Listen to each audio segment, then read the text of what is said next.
এইভাবে যা এখনই কচি কচি কচি বেল, পাকা বেল পাই, তবুও সবসময় পেরে পাই না, বাজারে সবসময় পাওয়া যায় না। আপনাদের নতুন একটা পদ নিয়ে আসবো বলেছিলাম, নতুন রেসিপি, নতুনভাবে খাবেন। এখনই কচি কচি কচি কী বলে ওটা, বেল। আর আপনারা যদি আমায় ভালোবেসে থাকেন তবে অবশ্যই লাইক শেয়ার কমেন্ট করতে ভুলবেন না, সাবস্ক্রাইব অবশ্যই করবেন, সুন্দর সুন্দর কমেন্ট করবেন, আমি সুন্দর সুন্দর অ্যান্সার দেব, যেটাকে আমরা শ্রীফল হিসাবে চিনি। তো সেই বেল নিয়ে আজকে আপনাদের কাছে মোরব্বা কী করে বানিয়ে খাবেন। বেলের মোরব্বা খেতে সত্যি খুব ভালো, আবার শরীর পক্ষেও খুব ভালো। এই আজকে রান্নাঘরে চলে এসেছি, এই দেখুন বেল নিয়ে। বেল কেটে কুচিয়ে রেখে দিয়েছি। তো এটা কেটেছি, কাঁচা বেল সবাই কাটতে পারবেন, এবং বীজগুলোকে বার করার কি করে বার করবেন সেটাও দেখিয়ে দেবো। এই দেখুন আমি ইন্ডাকশনে জলটা ফুটিয়ে দিচ্ছি। তো এই জল ফুটে গেছে, তো এরপরে আমি ইন্ডাকশনটা অফ করে দেবো, কারণ জল ফোটাতে অনেকটাই সময় লাগে। এরপরে আমি গ্যাস জ্বালালাম। এই জলের মধ্যে একটা তেজপাতা, লবঙ্গ আর বড় এলাচ আমি ছাড়িয়ে রেখেছি, এটা দিয়ে দিলাম। হচ্ছে এটা হচ্ছে জলের। এর মধ্যে কি দেবেন এবার দেখুন, এর মধ্যে দেবেন চিনি।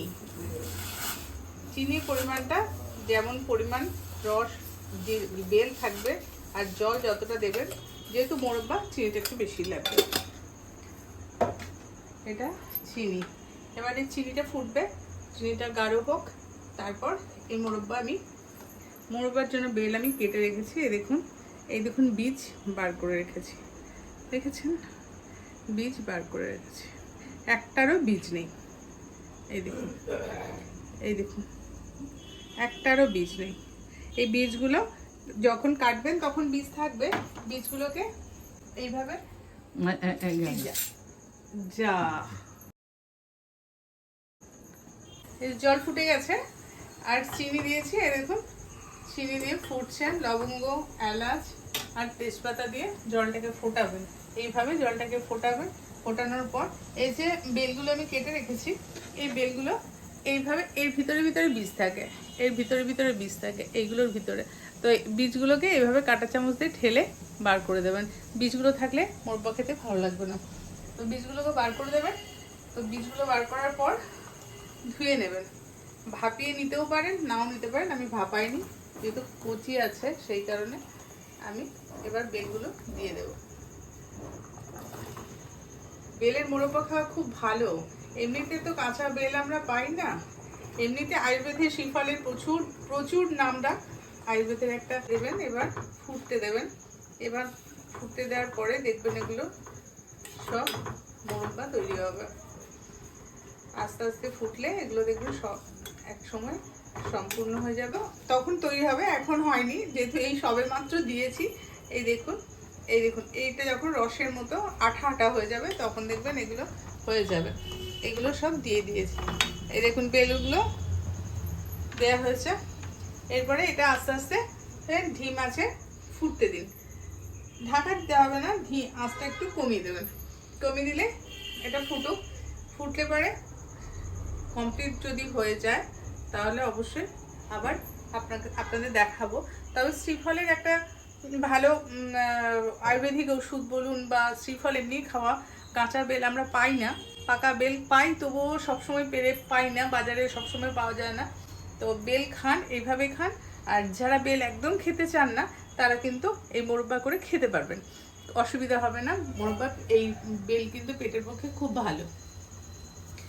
তো আজকে এই মোরব্বা তৈরির শেষটা দেখাচ্ছি, কমপ্লিট হোক অবশ্যই দেখিয়ে দেবো। আর আপনারা যদি আমায় ভালোবেসে থাকেন তবে অবশ্যই লাইক শেয়ার কমেন্ট করতে ভুলবেন না, সাবস্ক্রাইব অবশ্যই করবেন, সুন্দর সুন্দর কমেন্ট করবেন, আমি সুন্দর সুন্দর অ্যান্সার দেবো। মোরব্বা রেডি। এই দেখুন ফুটছে, দেখুন কীভাবে ফোটালাম। এই রসটা যখন চিনির রসটা এরকম হয়ে যাবে, এই আঠা আঠা একটু হবে, তখন নামিয়ে দেবেন। রেডি। এই দেখুন, দেখেছেন? এবার আমি নামিয়ে দেবো। এই দেখুন বেলের মোরব্বা, দেখেছেন বেলের মোরব্বা কীভাবে বানাতে হয় শিখে গেলেন। এরপরে কাঁচা বেল কখনো ফেলে দেবেন না, এটা খেয়ে নেবেন, প্রচণ্ড উপকারী এবং ভালো। তো আমার আমাকে এই কাঁচা বেলগুলো আমার এক বান্ধবী দিয়ে গেছিলো, বলেছিল কাঁচা বেল দিয়ে কী করতে হয় করে দিত, তো সেই কারণেই করে দিলাম। আপনাদের কাছে আমার রিকোয়েস্ট,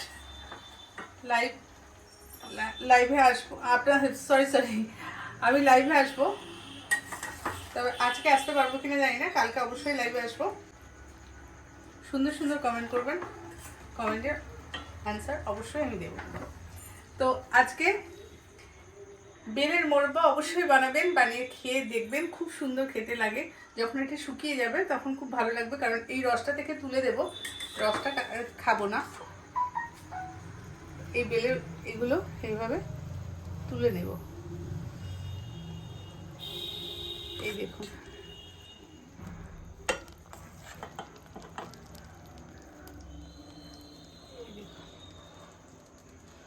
কাঁচের মতো দেখতে হয়েছে দেখুন।